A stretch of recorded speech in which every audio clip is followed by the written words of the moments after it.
Mulai ya. Puji Tuhan, shalom. Shalom semuanya. Minggu berapa ya? Minggu terakhir di bulan Februari. Bersyukur buat kasihnya Tuhan, yang ngerasain kasihnya Tuhan. Boleh main tangannya ke atas semua. Banyak anak mudanya ya, jadi seru kan sih. Puji Tuhan, saya mau mengundang teman-teman semua. Kita sama-sama bersatu dalam doa. Kita mau mulai ibadah kita sore hari ini. Tuhan yang bertata dalam surga, Tuhan yang kami kenal dan kami sembah, dalam nama Tuhan Yesus Kristus, terima kasih Tuhan buat setiap penyertaannya Tuhan, buat setiap kesempatan yang Tuhan kasih kepada kami Tuhan sampai pada hari ini. Dan Kau tibakan kami juga tempat ini Tuhan Yesus dalam keadaan yang sehat, tidak kurang suatu apapun Tuhan Yesus. Itu semua hanya karena kuasanya Tuhan atas hidup kami Tuhan, bukan karena kuat dan gagah kami Yesus, namun itu semua hanya karena penyertaannya Tuhan yang begitu sempurna dalam setiap kehidupan kami. Kami mengucap syukur Tuhan buat hari yang baru. Di tempat ini Tuhan, kami kembali Tuhan datang ke hadirat-Mu, anak-anak-Mu Bapa. Kami mau kasih hidup kami Tuhan, lewat pujian kami, lewat lidah bibir kami Bapa, lewat pikiran kami, biar semuanya tertuju pada Tuhan sore hari ini. Biarlah fokus kami Tuhan hanya kepada Tuhan sore hari ini. Maka dari itu Tuhan, kami mau undang Engkau hadir di tempat ini Yesus.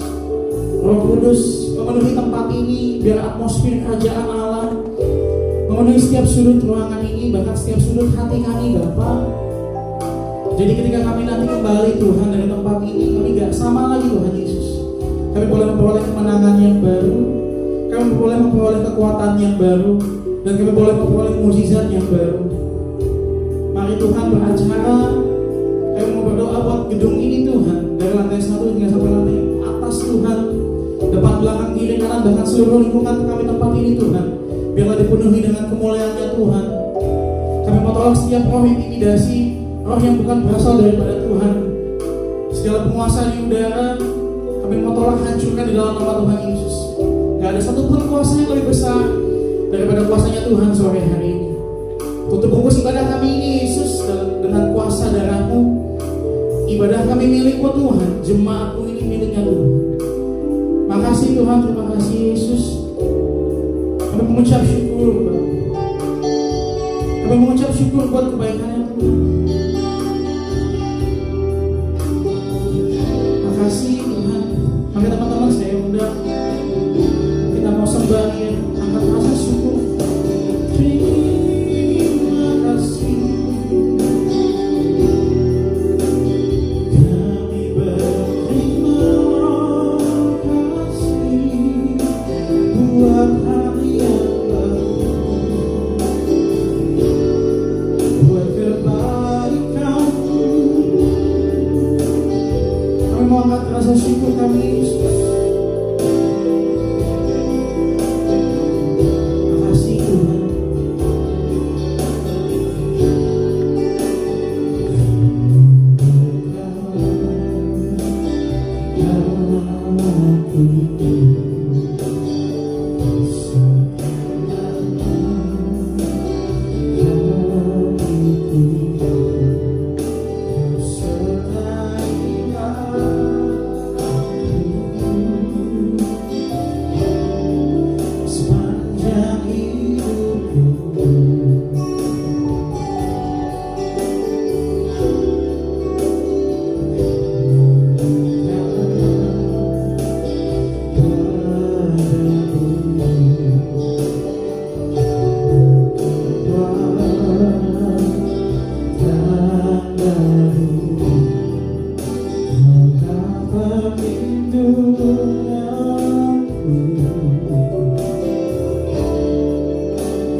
Oh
bagi setiap kami Tuhan. Sore hari ini Tuhan, ibadah kami bukan tentang tempat yang bagus Tuhan Yesus, bukan tentang alat musik yang lengkap Tuhan, tapi semuanya tentang Tuhan sore hari ini. Dan biarlah Tuhan Kau yang selalu sertai setiap kami Yesus.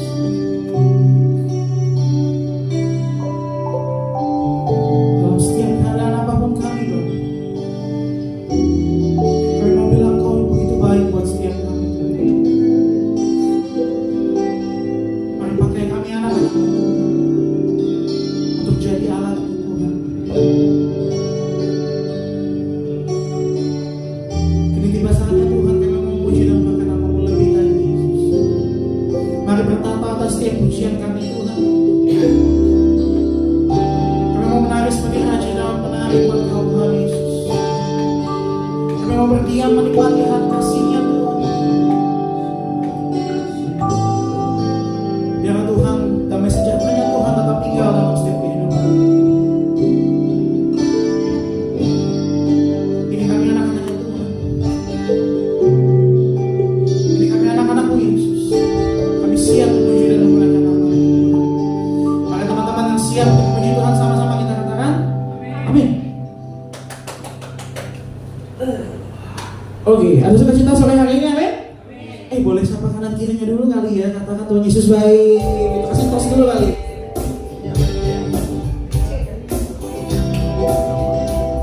Yuk, bagi tepuk tangan buat Allah itu.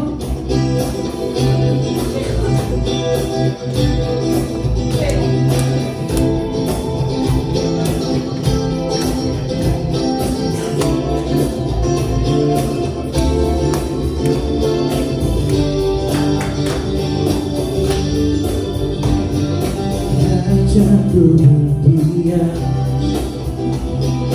dekat di hati-Mu saat ku berpaling temukan cinta-Mu. Di sana Kau mengerti untuk bawaku lagi bersekutu dalam damai yang sejati.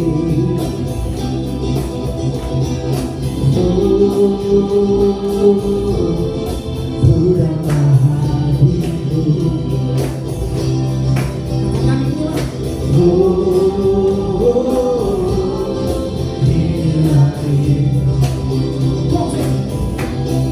Hidupku hanya untuk-Mu, segenap hatiku kagum akan kebaikan-Mu, dan nafasku menceritakan kasih-Mu. Ajarku berdiam dekat di hati-Mu. Ajarku berdiam dekat di hati-Mu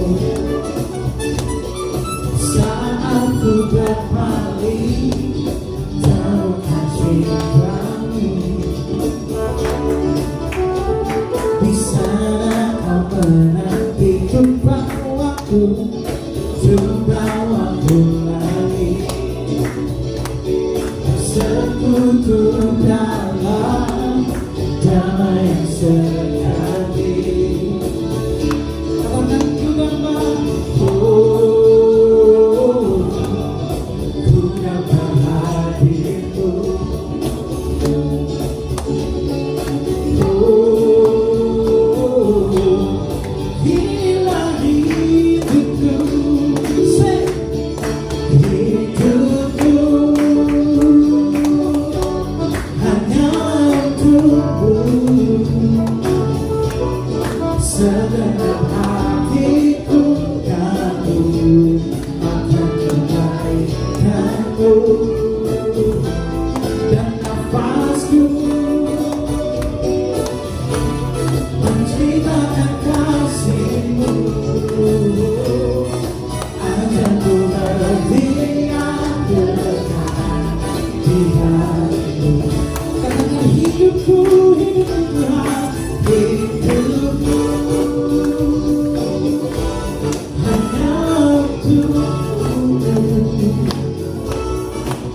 Beri tepuk tangan buat Allah.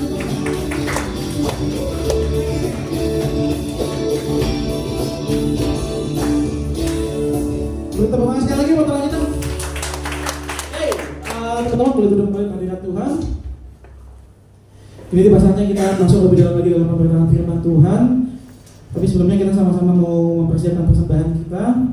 Saya undang kembali teman-teman, kita sama-sama bersatu dalam doa.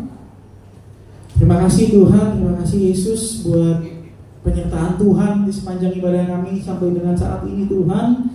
Kami rasakan Bapa, kasih-Mu begitu nyata buat setiap kami. Dan biarlah Tuhan, kasih itu boleh terus ada dalam setiap kehidupan kami. Kemanapun kami melangkah Tuhan dari tempat ini, kasih-Nya Tuhan boleh tetap ada dan sejatinya Tuhan boleh tetap ada dalam setiap hati kami. Dan kami boleh bagikan itu semua Tuhan ke setiap teman-teman, setiap orang yang kami jumpai. Dan biarlah mereka boleh melihat Tuhan ada Kristus dalam hidup kami Tuhan. Terima kasih Tuhan, terima kasih Yesus. Ini tiba saatnya kami akan memberikan persembahan. Biarlah Kau yang memberkati setiap persembahan kami. Terlebih juga Kau yang memberkati setiap kami Tuhan. Kerjaan kami, usaha kami, pelayanan kami, bahkan pendidikan kami Tuhan, semuanya boleh berhasil seturut dengan kehendaknya Tuhan. Dan biarlah Tuhan persembahan kami ini boleh menjadi persembahan yang harum dan berkenan kepada Tuhan untuk memperluas kerjaan Tuhan tempat ini. Terpujilah nama Tuhan kekal selama-lamanya. Hanya di dalam nama Tuhan Yesus kami siap memberi. Mari teman-teman sama-sama kita katakan amin. Persembahan boleh disiapkan.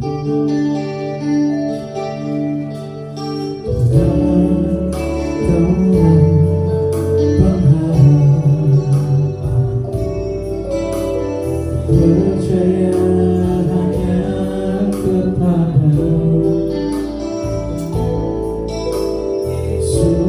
Yesus Allah,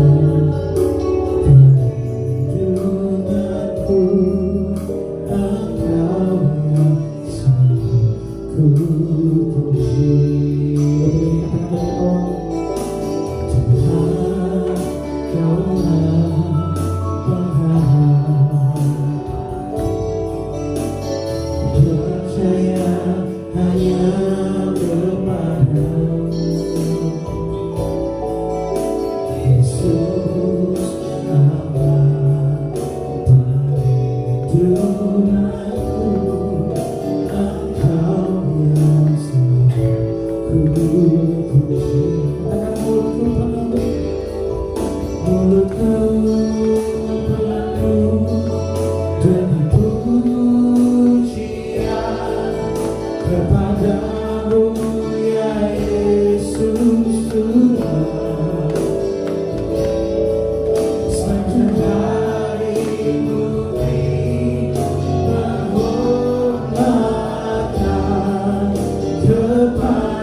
Tuhan dan Raja kami. Engkau yang berkuasa sepenuhnya atas hidup kami.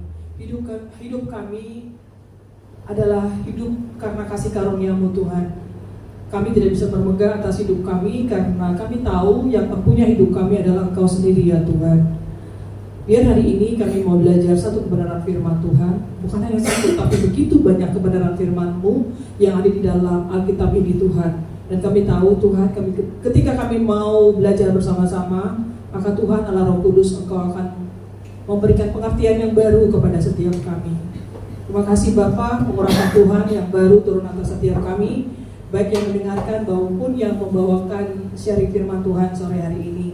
Urapan yang baru, urapan yang menguatkan, urapan yang memperbaharui wawasan kami turun atas setiap kami. Dalam nama Tuhan Yesus, nama yang berkuasa, kami berdoa dan mengucap syukur. Haleluya, sama-sama kita katakan amin. Shalom semuanya, silakan duduk kembali. Puji Tuhan, hari ini jemaatnya anak-anak muda, itulah kerinduan kami ya. Selamat datang buat yang baru datang pertama kali. Kalau apa namanya, Feren ya, Feren udah pernah ya kan, waktu masih di Ayam Pria ya. Kalau yang tiga ini baru. Coba bangkit berdiri dan memperkenalkan nama, tinggal di mana, asal dari mana, saat ini ngapain di Malang. Monggo. Ada temennya dong. Nama aku Sera. Aku di Malang itu Jalan J atas. Di sini sebagai mahasiswa UB. Silakan. Shalom semuanya. Perkenalkan nama aku Imarta. Aku asalnya Pekanbaru Riau. Aku menempuh sebagai mahasiswi UM Prodi Akuntansi Fakultas Vokasi. Oh, jangan-jangan kenal sama Arta nih. Shalom semuanya. Shalom. Kan nama aku Nadia Grace, asalnya dari Bekasi. Di Malang ini menempuh sebagai mahasiswa UB di Fakultas Vokasi jurusan Desain Grafis. Terima kasih. Berikan kemuliaan buat Tuhan Yesus. Ya, puji Tuhan. Terima kasih untuk kehadiran dari teman-teman semua. Ya, saya bilangnya teman-teman aja ya, biar lebih kelihatan muda. Nah, sore hari ini kita akan belajar satu kebenaran firman Tuhan. Ya, bicara soal pertanyaan yang sering timbul, terutama buat kalian-kalian ini, Gen Z semua. Ya. Michael Gen apa? Mika Gen apa? Gen Z. Sama Gen apa? Gen Alpha. Milenial kali dia. Nggak tahu lah. Umurnya berapa? Kalau ini kayaknya baby boomers. Oke, puji Tuhan. Ini pertanyaan yang sering muncul, ya, terutama buat anak-anak muda zaman sekarang ya. Why me? Kenapa saya? Ya, kenapa saya? Bertanya tapi nggak ada jawaban. Bertanya tapi nggak menemukan jawaban tepatnya ya. Pertanyaannya begini, mengapa saya? Pertanyaan pertama, mengapa saya lahir di keluarga ini? Tapi satu hal,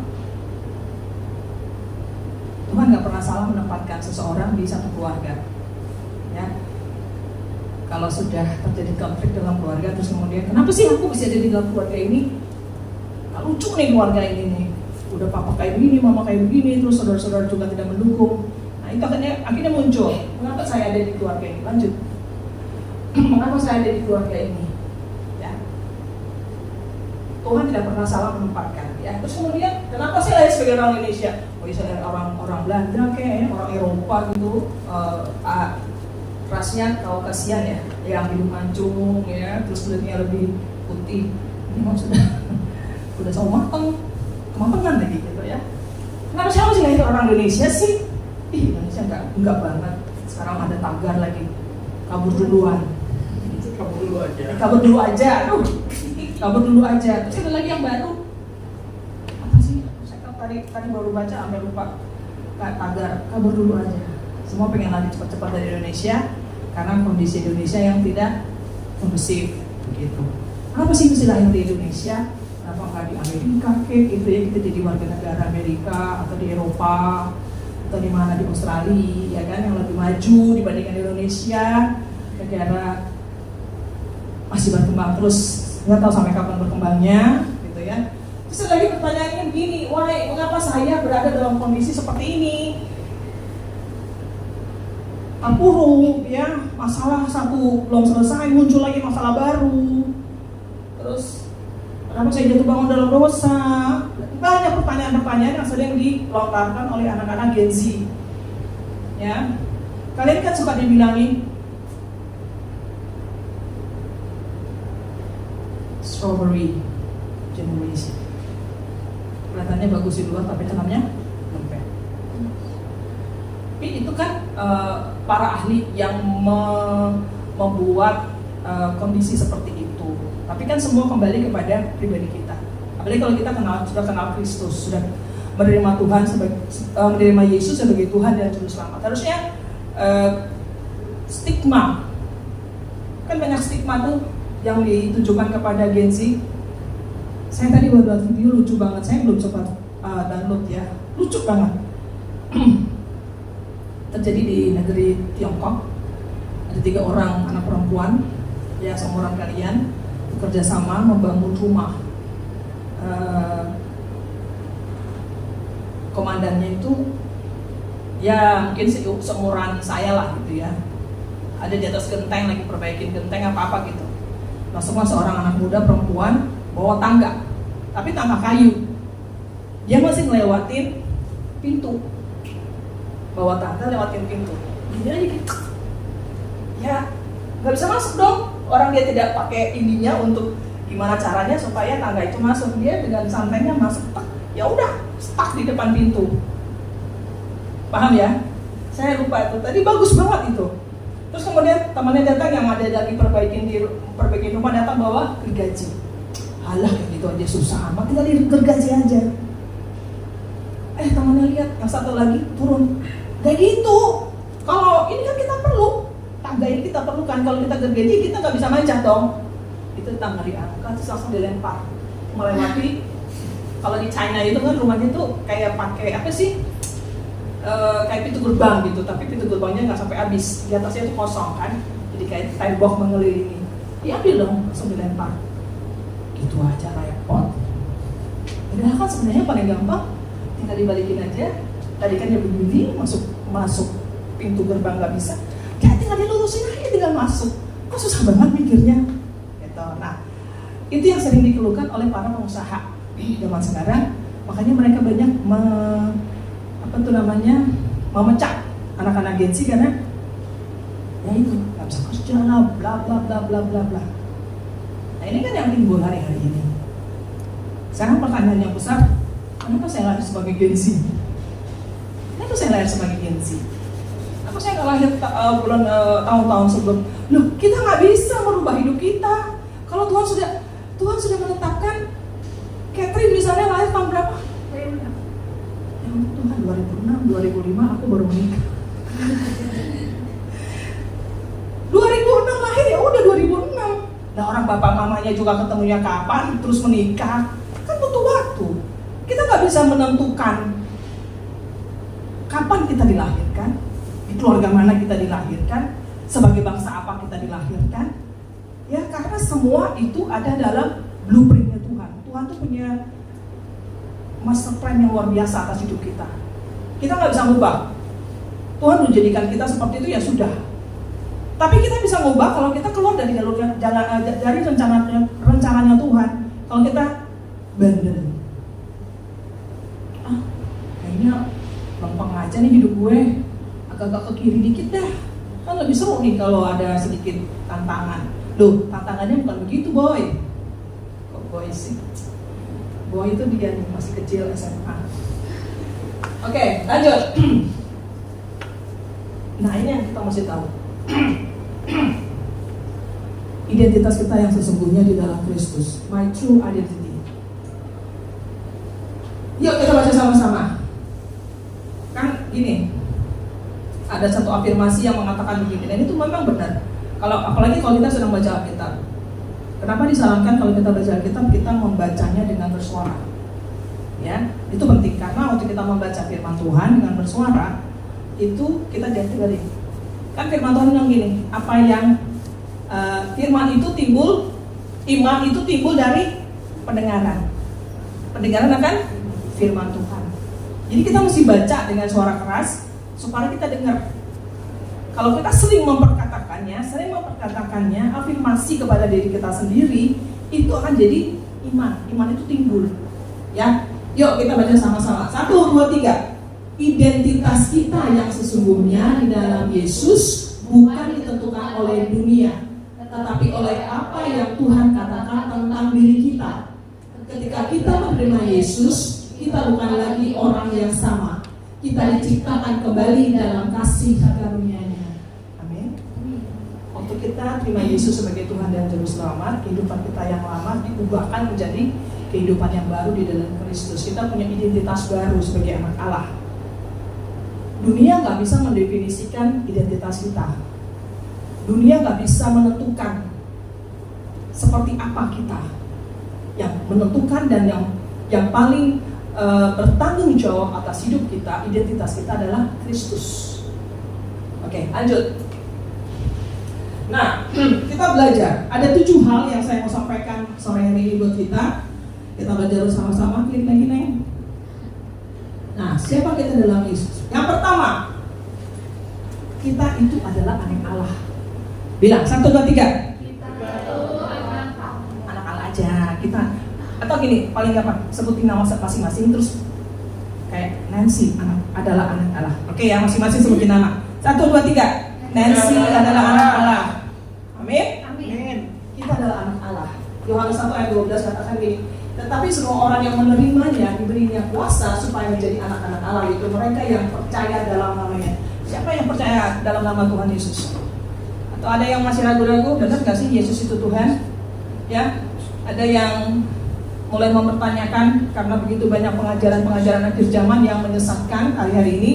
Benar gak sih Yesus itu mati di kayu salib 2000 tahun sekian? Ya, benar gak sih Yesus itu Tuhan? Tapi kita harus percaya dengan yakin. Waktu kita bilang Yesus adalah Tuhan, ya benar, dia adalah Tuhan. Ya. Yohanes 1:12 katakan, tetapi semua orang yang menerimanya diberinya kuasa supaya menjadi anak-anak Allah. Ingat toh, kita dikasih kuasa. Kita anak Allah, kita dikasih kuasa. Kuasanya apa? Kita akan belajar terus ya. Yaitu mereka yang percaya dalam namanya. Artinya kita itu bukan yatim piatu, kita bukan sekedar manusia biasa, bukan seorang Nancy yang biasa, bukan seorang Catherine yang biasa atau Mika yang biasa, tapi kita adalah anak raja. Kita anak raja. Aku anak raja, engkau anak raja, kita semua anak raja. Masih ingat ya lagu Selama Minggu? Kenapa dibilang anak raja? Ya karena kita punya raja dan segala raja, Yesus Kristus Tuhan namanya. Jadi harus bangga dengan identitas kita sebagai anak Allah, anak raja. Dan yang kedua, kita dikasihi tanpa syarat. Baca nanti di Roma 8, 38, 39. Ya. Terakhir itu yang menarik banget, tidak akan dapat memisahkan kita dari kasih Allah. Kita dikasih tanpa syarat. Yesus rela mati di atas kayu salib demi dosa-dosa kita. Harusnya kita yang disalibkan. Harusnya kita binasa. Tapi Yesus memberikan dirinya menggantikan kita supaya kita diselamatkan. Ya. Waktu nanti bentar lagi mau Jumat Agung kan ya, mau Paskah. Kan suka diputerin tuh film Passion of Christ. Itu pertama kali saya nonton film itu, gak berani lihat. Waktu Yesus disesah, dicambuk dengan ujungnya tuh ada biji-biji bola-bola berduri. Saya sepanjang film itu saya nangis. Itu kan imajinasi dari seorang Mel Gibson kan, tapi dia bisa menuangkan dengan di dalam film yang benar-benar kita nggak kebayang gitu loh, bahwa ternyata begitu menderitanya Tuhan Yesus waktu dia mau disalibkan. Apakah kita mau menggantikan pengorbanan Yesus itu dengan mengindahkan, udahlah nggak perlu Yesus, saya sendiri juga bisa. Apa itu Tuhan Yesus? Saya nggak kenal Tuhan Yesus. Saya bisa, saya mampu, saya bisa dapat nilai A, straight A semuanya, IP-nya, cum laude, semua kata saya yang pintar, saya yang belajar. Jangan salah, kepintaran, kecerdasan semua adalah berkat. Ya, jangan pernah berbangga diri, jangan pernah menjadi sombong. Saya bisa karena saya dimampukan sama Tuhan. Jadi jangan melupakan tentang kasih karunia Tuhan. Bahwa Yesus sudah mengasihi kita tanpa syarat. Tuhan nggak kasih syarat apa-apa. Kalau kamu mau diberkati, kamu harus begini. No, tidak ada kayak begitu. Ya, kalau kamu mau kalau dunia kan bilang begitu. Kalau orang membantu kita, dia kan nanya dulu, gua dapat apa nih? Kan ada. Emang benar sih take and give itu betul. Tetapi tidak semua kondisi kehidupan kita bisa take and give. Misalnya kita minta bantuan orang, oke, gue bantu lu, tapi lu kasih gue apa? Gak bisa. Tuhan gak pernah minta cara seperti itu. Tuhan gak pernah minta apa yang bisa kamu berikan, enggak. Tuhan gak pernah nanya kamu bisa kasih apa kepada aku. Tuhan gak pernah nanya. Tuhan memberikan seluruh hidupnya buat kita. Jadi kita pun harus memberikan seluruh hati kita untuk Tuhan, mengasihi Dia, memprioritaskan Dia di atas segala-galanya.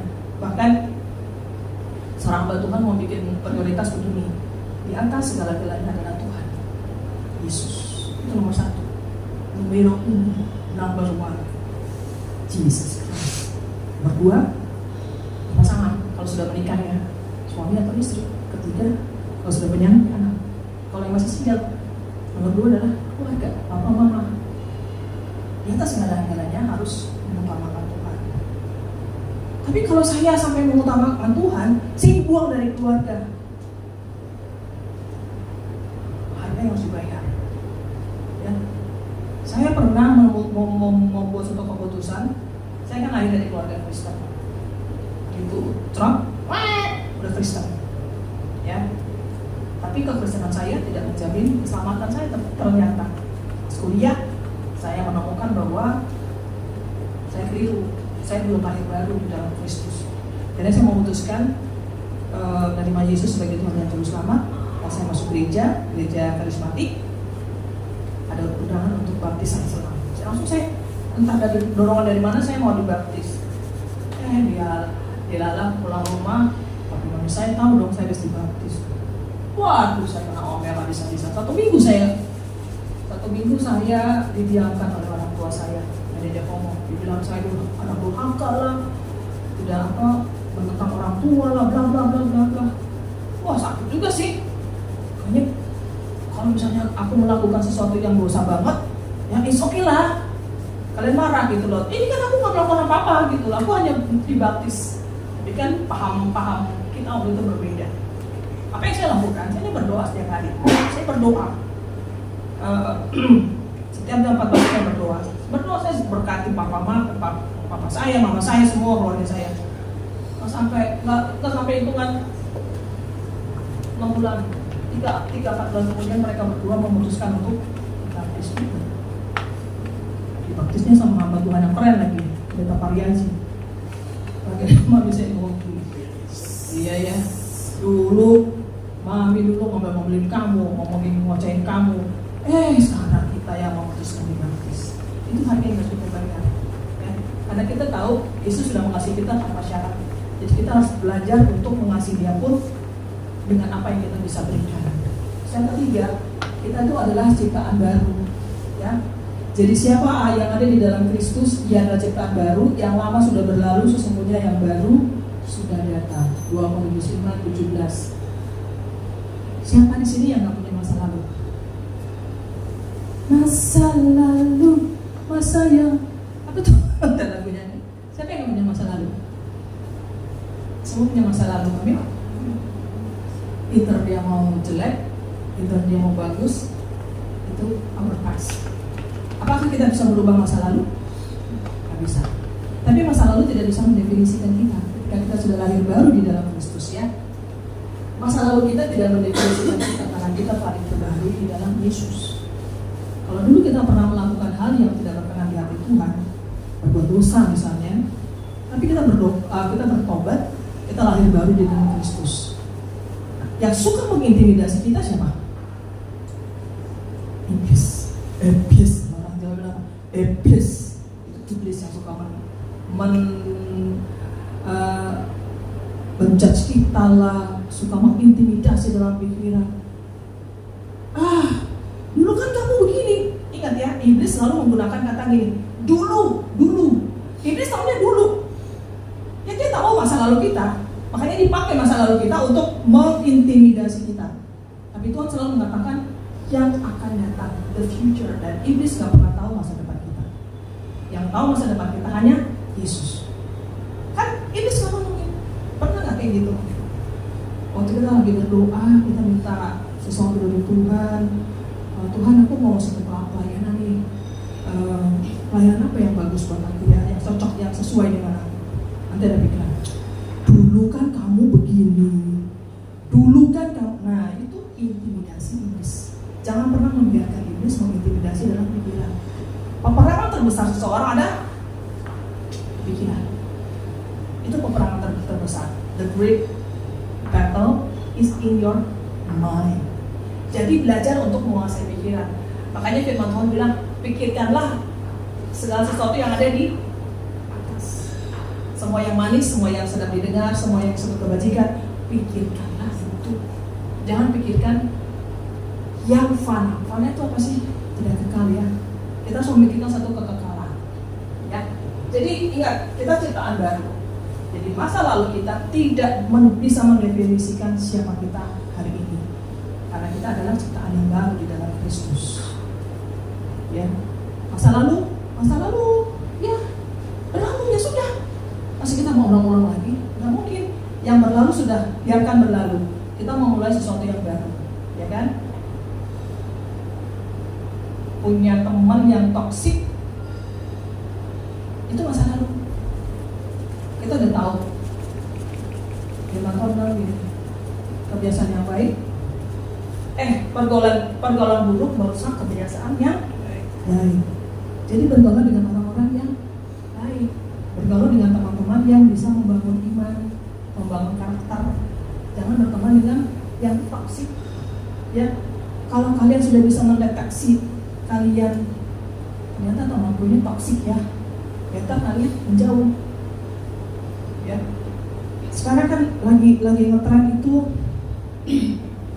namanya NPD. Pernah dengar nggak NPD? Apa? Ya, narcissistic personal disorder.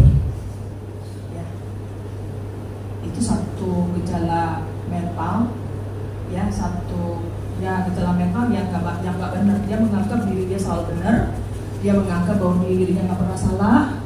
Dia menganggap dia yang the best. Nah, itu hati-hati dengan orang seperti ini. NPD ini bisa jadi toksik buat satu hubungan. Mau dengan teman, dengan pacar, dalam keluarga, ya lebih baik jauh-jauh supaya kita tidak terjerat dalam lingkaran yang kita nggak bisa keluar. Ya, ini sedang trending topik ya, trending kasus banyak banget. Ternyata bukan hanya orang dewasa tapi anak-anak muda terjangkit ini NPD. Kenapa bisa seseorang mengidap NPD? Pola asuh dalam keluarga.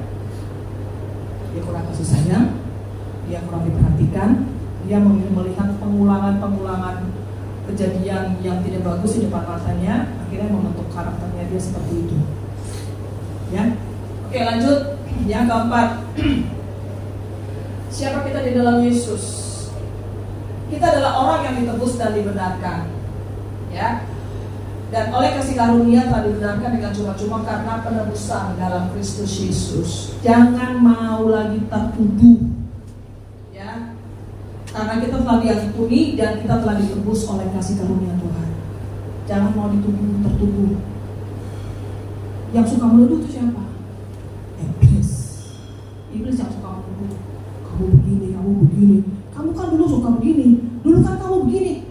Itu iblis yang suka menuduh. Ya, ingat kita sudah ditebus Terus gimana dok? Kalau saya pikiran-pikiran itu muncul, tolak dalam nama Yesus. Tolak dalam nama Yesus. Saya punya anak saya yang pertama, laki-laki umur 16. Dia masih dalam perjalanan dari Bandung menuju pulang ke Malang, tanding basket. Sayangnya dia baik, satu kali kalah, satu kali menang. Akhirnya dia tidak melanjutkan pertandingan. Satu kali dia ngomong begini, dia suka ngobrol sama saya, anak laki-laki. Kalau kita pulang pas Catherine gak ikut, Catherine masih Jakarta. Ngobrol sama saya di mobil habis anterin Bude. Mah, kenapa suka ada pikiran-pikiran yang aku tahu itu bukan dari Tuhan. Pikiran-pikiran yang kok aneh gitu ya, menuduh aku begini-begini. Terus saya bilang begini, kalau pikiran-pikiran yang tidak benar, pikiran-pikiran yang bukan dari Tuhan, langsung tolak dalam nama Yesus. Terus biasakan sebelum mau tidur, doakan, kita doa dan minta Tuhan untuk menguduskan alam bawah sadar. Kita gini, sepanjang hari selama 12 jam kita beraktivitas, kita akan melakukan segala hal, ya. Ada hal-hal yang kita lakukan secara sengaja, sekolah, kuliah, belajar. Ada hal-hal yang kita lakukan secara tidak sengaja, melakukan kesalahan, perkataan yang keluar tanpa sengaja, ternyata perkataan itu kurang bagus, ya. Atau ada orang-orang di luar kita yang mengucapkan kata-kata yang gak bagus kepada kita. Paham ya? Bukan kita, tapi orang lain. Sorry ya, tapi ini terjadi. Bego lu. Terus anak muda zaman sekarang kan suka ngomong, apalagi anak Jakarta ya, anjir. Terus gitu segala macam. Itu berdampak gak? Berdampak. Ingat ya, semua perkataan yang kita keluarkan dari mulut kita itu ada dua, kutuk atau berkat. Ingat, kutuk atau berkat. Kalau kita sering mengeluarkan kata-kata sia-sia, itu jadi kutuk untuk orang lain dan juga untuk kita. Ya. Makanya kalau sebelum kita tidur, saya bilang sama anak saya, sebelum kita tidur, kita kan doa sama Tuhan. Aku mau tidur nih, minta ampun sama Tuhan. Tuhan, minta ampun sepanjang hari ini. Kalau ada hal-hal yang aku lakukan secara sengaja maupun tidak sengaja dalam pikiran, perkataan, perbuatan, dan hati, aku minta disucikan, dikuduskan. Aku minta ampun, minta disucikan dan dikuduskan. Dan semua angkat memori. Karena semua itu kan terekam. Tanpa sadar, itu terekam di memori kita. Alam bawah sadar itu terekam. Kalau kita nggak bersihkan, one day itu akan nuduh kita. Lu kan memang nggak bisa apa-apa. Jadi kita lagi kerja kelompok, terus kita nggak bisa melakukan bagian kita, terus kita emang sih kamu nih nggak bisa ngapa-ngapain, bisa cuma terima jadi, gitu ya. Itu bukan perkataan yang bagus.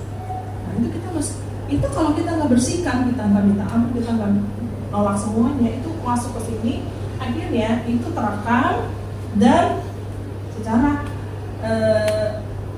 emosi itu akan masuk ke dalam hati kita.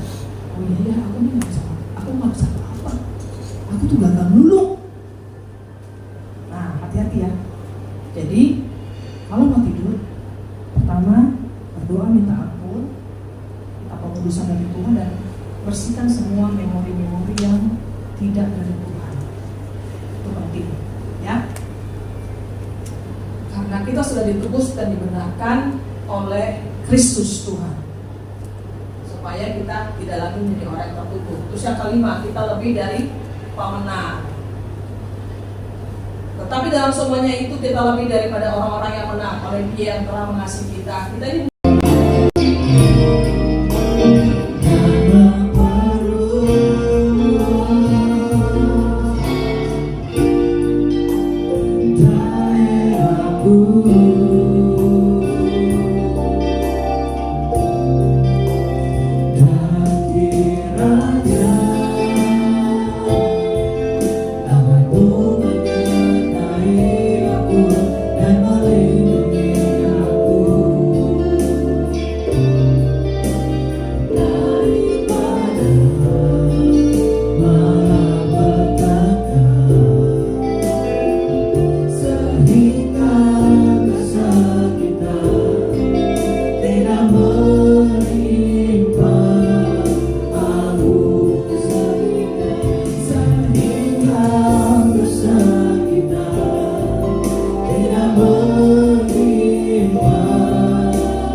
keluar dari mulut kami. Sebab kami tahu satu hal, Tuhan, Engkau gak bisa memuji dirimu sendiri. Oleh karena itu Engkau menciptakan kami, dan kamilah yang akan memuji-muji nama-Mu yang besar, memuji-muji Engkau yang luar biasa perbuatan-Mu. Terima kasih Bapa untuk sore hari ini. Kami percaya keberadaan kami hari ini bukan ditentukan oleh siapa-siapa. Keberadaan kami hari ini ditentukan oleh Tuhan, karena Tuhan yang punya master plan atas hidup setiap kami. Kami boleh ada di Kota Malang, kami boleh kuliah, bekerja, bahkan menjadi warga Kota Malang. Kami tahu Tuhan yang punya rencana supaya melalui kehidupan kami Malang diberkati Tuhan. Melalui kehidupan kami jadi berkat buat kota ini, buat kampus di mana kami kuliah, buat kantor di mana kami bekerja, buat pelayanan di mana Tuhan tempatkan kami, supaya kami benar menjadi terang dan garam Kristus bagi dunia ini. Terima kasih Bapa, berkati setiap anak-anak-Mu yang hadir sore hari ini, apapun yang mereka kerjakan, kuliah, bekerja, melayani, apapun Tuhan yang memberkati segalanya. Kami juga berdoa untuk secara khusus untuk Michael, supaya dalam waktu dekat dia bisa maju sidang, bisa segera lulus dan wisuda sesuai dengan harapannya. Tuhan campur tangan dalam proses ini Tuhan akan jadikan dia, bahkan Tuhan sudah menjadikan dia seorang pemenang, bahkan lebih dari pemenang, more than a conqueror. Tuhan, terima kasih untuk sore hari ini buat semua kami yang sudah melayani. Kami percaya Tuhan membalaskan kepada kami berlipat kali ganda lebih dari yang kami bisa pikirkan. Berkati makanan minuman yang sudah tersedia buat kami, berkati para karyawan hotel ini yang sudah membantu terlaksananya ibadah sore hari ini. Walaupun kami harus pindah, tapi kami bersyukur kami tetap mendapatkan fasilitas yang terbaik dari hotel ini. Berdoa juga untuk Bapak Gembala kami, Pak Moses di Jakarta, dalam segala kesibukannya sampai malam ini masih ada terus pelayanan. Tuhan berkati, berikan kekuatan, kesehatan, ketahanan fisik yang kuat supaya bisa melakukan semua yang Tuhan sudah berikan tanggung jawab ini kepada hamba-Mu ini. Berkati semua kami dengan keluarga kami masing-masing, setiap pergumulan pribadi yang kami alami, Tuhan kami serahkan ke dalam tangan-Mu. Kami percaya hanya Engkau Tuhan satu-satunya jawaban buat kami. Kami gak bisa bertanya kepada teman kami gak bisa bertanya kepada siapa-siapa, tapi kami hanya bisa bertanya jalan keluar yang terbaik hanya dari Engkau.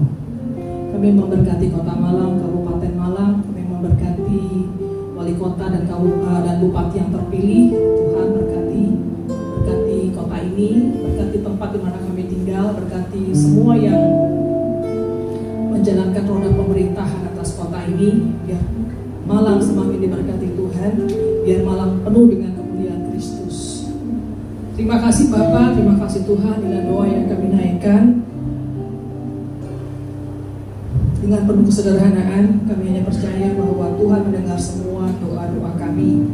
Kami akhiri dengan doa yang diajarkan oleh Tuhan sendiri, doa Bapa kami. Mari kita berdoa bersama. Bapa kami yang di surga, kuduskanlah nama-Mu, datanglah kerajaan-Mu, jadilah kehendak-Mu di bumi seperti di surga. Berikanlah kami pada hari ini makanan kami yang secukupnya, dan ampunilah kami akan kesalahan kami seperti kami juga mengampuni orang yang bersalah kepada kami. Dan jangan membawa kami ke dalam pencobaan, tapi lepaskanlah kami daripada yang jahat, karena Engkau yang punya kerajaan dan kuasa dan sampai selama-lamanya. Mari angkat kedua tangan kita ke hadapan Tuhan dan terimalah berkat yang terbaik dari Allah Bapa di surga, di dalam anaknya Tuhan kita Yesus Kristus, penyertaan kuasa perlindungan dan otoritas dari Roh Kudus yang menyertai kita dari hari ini sampai selama-lamanya, bahkan sampai nanti Tuhan Yesus menjemput kita semua di awan-awan yang permai. Semua yang percaya, mari sama-sama kita katakan Amin.